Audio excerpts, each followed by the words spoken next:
You are bleeding out for people who would not give you a bandage. You call it compassion. You call it being the bigger person. But strip away the beautiful lie and you will see the truth. You are not noble. You are afraid. Afraid that if you stop saving them, you will have to admit you wasted years on a ghost. There are 6 types of human beings walking this earth who will consume you like fuel. They will drink your time, your money, your sanity, and when you are empty, when there is nothing left to take, they will look at you with cold eyes and ask, "Why did you stop caring?" You know who they are. You have their number in your phone. Perhaps you share a bed with one. Perhaps you share blood. 500 years ago, Niccolò Machiavelli whispered a secret to the princes of Italy. A secret that the weak called evil. A secret that the powerful called survival. He said, "A man who wishes to act entirely up to his professions of virtue soon meets with what destroys him among so much that is evil." Translation: the world will punish you for your goodness. Not sometimes. Always. This is not a lesson they teach in Sunday school. This is not a truth that fits on a motivational poster. This is the brutal calculus of human nature, stripped of sentiment, naked in its ugliness.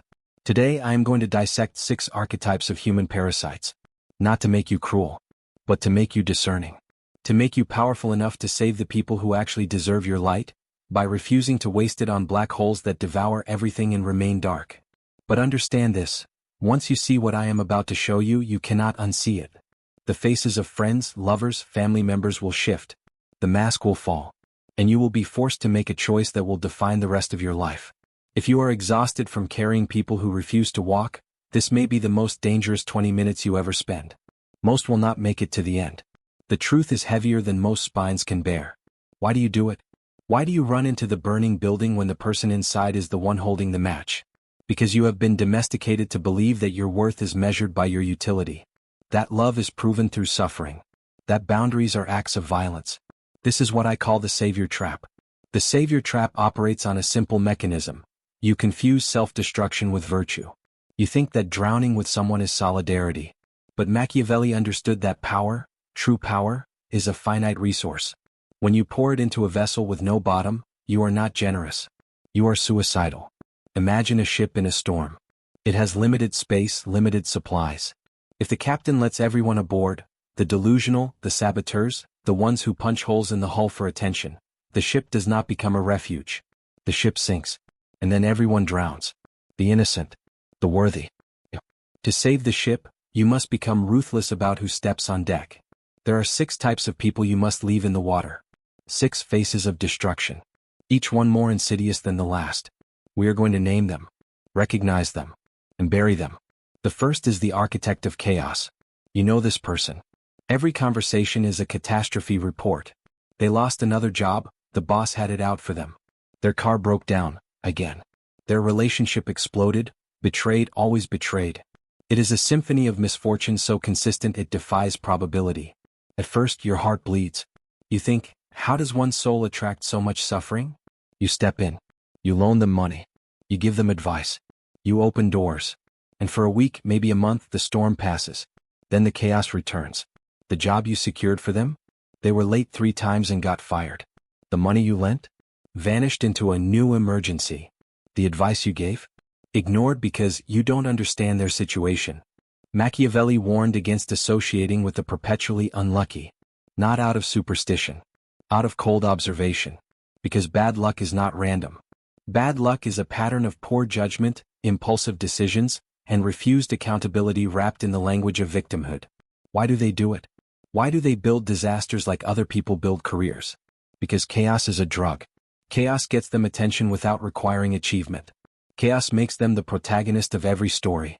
If they are always the victim of circumstance, they never have to be the master of their fate. It is easier to be tragic than to be disciplined. And you beautiful fool, you think you can be the one who finally breaks the curse. You think your love, your resources, your stability will be the anchor that stops their spiral. But you are not an anchor. You are just another resource to be consumed. Another chapter in their endless tragedy. Every time you save them, you validate the pattern. You teach them that recklessness has no consequences because you will always be there to catch them. And slowly, imperceptibly, their chaos begins to infect your life. Their debt becomes your stress. Their drama becomes your reputation. Their spiral becomes your gravity. I have watched brilliant people lose their careers, their savings, their minds trying to stabilize someone who is addicted to instability. Stop being their umbrella. Step back. Let the rain fall on them. Let them get wet. Let them get cold. Because only the cold teaches a man to build shelter. Only hunger teaches him to hunt. Only consequences teach him to think. You are not helping them by shielding them. You are crippling them. You are stealing the lessons that reality is trying to deliver. The infection of misfortune spreads through contact. Quarantine yourself from the architect of chaos. Let them collapse under the weight of their own choices. It is not your job to hold up someone who refuses to stand. The second face of destruction is the bottomless pit. This is the person who takes and takes and takes, and then resents you for giving. Watch the pattern. The first time you help them, they are effusive. Thank you. I don't know what I would do without you. You feel warm. Useful. The hook is set. The second time they ask with less hesitation. You help again. They say thanks, but it is shorter. Eyes already drifting to the next need. The third time they do not ask. They expect. And if you hesitate, if you delay, they punish you with coldness. With passive-aggressive comments. I thought we were friends. I thought you cared. Machiavelli understood that dependence breeds contempt. When you make someone dependent on your generosity, you do not create gratitude. You create entitlement. And entitlement, left unchecked, curdles into hatred. Why do they hate you? Why does the person you have sacrificed for speak your name with venom when you are not in the room? Because your strength is a mirror that reflects their weakness. Your giving highlights their taking. Deep in the dark cavern of their psychology, they despise you for being what they are not. And so they must diminish you to protect their ego. They need you. And they hate themselves for needing you. And so they hate you for making them need. You think if you just give more, if you just prove your loyalty one more time, they will finally see your heart. They will finally reciprocate. But the bottomless pit does not operate on reciprocity. It operates on extraction. You are not a person to them. You are a resource, a tool. And when tools break, you replace them. The people you help the most will often be the ones who betray you the deepest. Not in spite of your generosity. Because of it. You will pour years of your life, thousands of dollars, endless emotional labor into someone, and when you finally say no, when you finally set a boundary, they will paint you as the villain. They will tell everyone you abandoned them. And some will believe them. Test them. Say no to a small request. The reaction to no tells you everything you need to know about someone's character. A healthy person respects your boundary. The bottomless pit will react with anger, guilt-tripping, or sudden coldness. They will try to punish you for closing the tap. When you see this reaction, do not walk away. Run. You cannot fill a hole that has no bottom. You cannot satisfy hunger that is pathological. Do not cast your pearls before swine. They will trample them and then they will tear you to pieces. I know what you are feeling right now. Names are flashing in your mind. Faces you have been trying not to see clearly. The guilt is rising. The voice whispering, but they need me. Kill that voice. That voice is not your conscience. It is your ego. It is your arrogance thinking you can rewrite human nature. You are not God. You are a mortal with a finite battery. The third type is the most dangerous because you will not see the blade until it is already in your back. This is the smiling saboteur. This is often the person closest to you. The friend who has been there since the beginning. The colleague who started at the same level. But then something shifted. You grew. You succeeded. You improved. And they stayed the same. They cannot stand it. But they are smart. They don't attack you openly. Open enemies are easy. You can see their swords. The smiling saboteur hides their dagger behind a grin. Listen to how they speak when you share good news. I got the promotion. Oh really? That is great. But aren't the hours terrible? You're going to burn out. I am just worried about you. I met someone amazing. Nice. Just be careful. You know how you get your hopes up. I do not want to see you hurt again. Do you hear it? The poison wrapped in concern. The acid disguised as care. Machiavelli knew that envy is the most corrosive force in human relationships. Envy does not attack with strength. It attacks with subtlety. It plants seeds of doubt. It whispers limitations. It tries to lower your ceiling so the envious can reach it. Why do they do it? Why does your success make them uncomfortable? Because your rise is evidence of their stagnation. Your achievement is a referendum on their excuses. When you win, they are forced to confront the possibility that their failures are not the fault of the world, but the fault of their choices. And that realization is unbearable. So they must sabotage you. They must drag you back down. Not consciously, perhaps. But the instinct is there, ancient and vicious. You think you can bring them with you. You think your success can inspire them.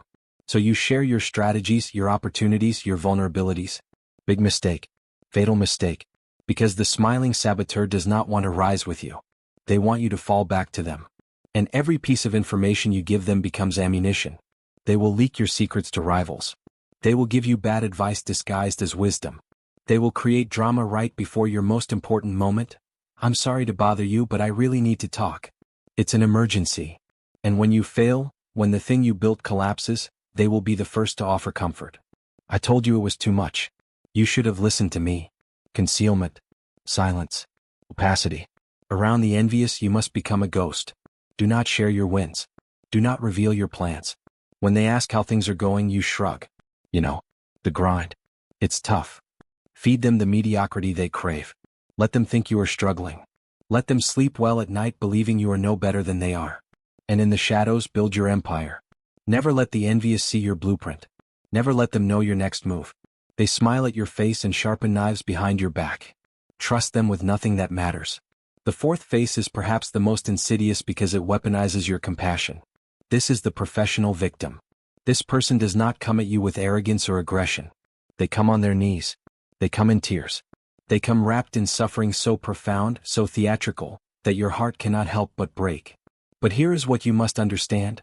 There are victims of circumstance, and then there are people who have made victimhood their identity, their career, their currency. They cultivate their pain. They decorate it. They wear their trauma like a crown of thorns and demand that you bow before it. I can't do that. I'm too depressed. You're hurting me by asking me to take responsibility. The world is too cruel for someone as sensitive as me. Machiavelli understood that power comes in two forms, fear and pity. The tyrant uses fear. But the weak use pity. And pity is a drug that bypasses logic and injects directly into your emotional bloodstream. Why do they do it? Why do they cling to their brokenness like a life raft? Because victimhood gives them something that competence never could: unconditional attention. Unconditional excuses. If they are always suffering, they never have to perform. If they are always fragile, no one can demand anything from them. It is not that they want to be broken. It is that being broken has become more rewarding than being whole. You offer solutions, therapy, books, strategies, opportunities, and they deflect every single one. I tried therapy. It didn't work. That book doesn't apply to my situation. I can't do that. You don't understand how hard things are for me. You offer a ladder. They say their arms are too weak. You offer a rope. They say it burns their hands. You offer to pull them up. They go limp, making themselves dead weight, forcing you to carry their entire mass. If you try to save the professional victim, you enter a game you cannot win. Because to save them would mean taking away their identity. If they get better, they lose their excuse. If they become strong, they lose the attention that weakness guarantees. So they will fight your help. Subtly. Passively. They will sabotage every solution you offer because the solution is the enemy. And here is the darkest part. The moment you stop trying, the moment you say, I cannot carry you anymore, the lamb becomes a wolf. They will turn on you with a ferocity that will shock you. They will paint you as the villain. They will tell the world you abandoned them in their darkest hour. Stop feeding the performance. Stop being the audience for their tragedy. When they start the spiral, when they begin the litany of suffering, do not engage. Do not comfort. Do not solve. You say, that sounds hard. I hope you figure it out. And then you leave the room. Let the silence teach them what your words never could. That pain without action gets no reward. Compassion without boundaries is not love. It is masochism. Let them face the void alone. Only when the audience leaves does the actor stop performing. Breathe. I know this is heavy. I know part of you is resisting. Part of you is saying, but what if they really need help? What if I'm the only one? Listen to me. If you are the only one willing to help them, that is not because you are special. It is because everyone else already learned the lesson you are refusing to accept. The fifth archetype is the arrogant fool. This is not someone who is unintelligent. Ignorance can be cured with knowledge. This is someone who refuses to know. Someone who is in love with their own wrongness. You see them making the same mistakes over and over. They choose the wrong partners. They invest in obvious scams. They start fights they cannot finish. And you, with your clear eyes and good heart, you see the cliff they are walking toward. You run to them. Stop. You are about to fall. And they do not thank you. They sneer. They argue. They condescend. They construct elaborate mental gymnastics to prove that up is down and gravity is a myth. Machiavelli's point was brutal and final. You cannot teach a man who believes he is already God. You cannot guide someone who thinks your wisdom is an insult to their intelligence. Why do they resist? Why do they fight the truth even when it is trying to save their life? Because accepting your advice would require them to admit they were wrong. And for the arrogant, being wrong is not a mistake. It is an existential threat. Their entire identity is built on the foundation of their correctness. To admit error is to admit mortality. To admit fallibility. And they would rather burn than bend. You think you can logic them out of a position they did not logic themselves into. You think if you just explain it clearly enough, present the evidence thoroughly enough, they will see. But they do not want to see. They want to be right. And when you push too hard, when you insist too loudly, you do not become their teacher. You become their enemy. They will drag you into endless circular arguments. They will waste hours of your life debating points that are not debatable. They will exhaust you, drain you, and then call you condescending when you finally give up. And when they fall, and they will not learn. They will blame the wind. They will blame the ground. They will blame you for distracting them. Stop trying to be a teacher to those who do not want to be students. When the arrogant fool speaks, do not correct them. Do not engage. You simply nod and say, "Interesting." And then you step back. You watch the crash from a safe distance. Let reality be their teacher. Reality is a harsh tutor, but it is the only one they will listen to. Do not dull your blade trying to cut through stone. Save your wisdom for those who ask for it. For those who have the humility to say, "I do not know. Help me." The arrogant fool must be left to the mercy of the world. It is the only thing strong enough to shatter their delusion. And now the final type. The one that breaks the hearts of the most loyal people. This is the scorpion. There is an old fable. A scorpion asks a frog to carry him across a river. The frog says, "No. You will sting me and I will die." The scorpion says, "Why would I do that? Then we would both drown." The logic is sound. The frog agrees. Halfway across, the scorpion stings the frog. As they both sink, the frog gasps, "Why?" The scorpion replies, "It is my nature. You know this person. You have forgiven them 1,000 times. They cheated on you. You forgave them. They stole from you. You forgave them. They lied to your face. You forgave them. What? Because they cried. Because they promised. I have changed. I swear to God. This is the last time. I am in therapy. I am different now." And you want to believe them. You want to believe in redemption. You want to be the saint who saved the sinner. Machiavelli's warning was clear. Behavior is pattern. Character is pattern. The best predictor of future action is past action. A man does not change his nature. He only changes his mask. Why do they do it? Why do they betray again and again? Because betrayal is not a decision for them. It is a reflex. It is woven into the fabric of who they are. They do not betray you because you failed them. They betray you because a window of opportunity opened and their nature demanded they crawl through it. You think your love is strong enough to rewrite their code. You think your forgiveness will inspire transformation. So you take them back. You give them another chance. And another. And another. But every time you do, you lose a piece of your self-respect. And they respect you less too. How can they respect someone who treats themselves so poorly? They view your forgiveness not as mercy but as permission. If you took me back after I did X, you will take me back after I do Y. Each betrayal becomes a test. How much can I get away with? How far can I push before the door finally closes? And while you are searching for the good in them, the shadow is consuming them from the inside. You are not saving them. You are enabling them. You are funding their descent. You must perform the hardest act of all, the amputation. You cannot taper off.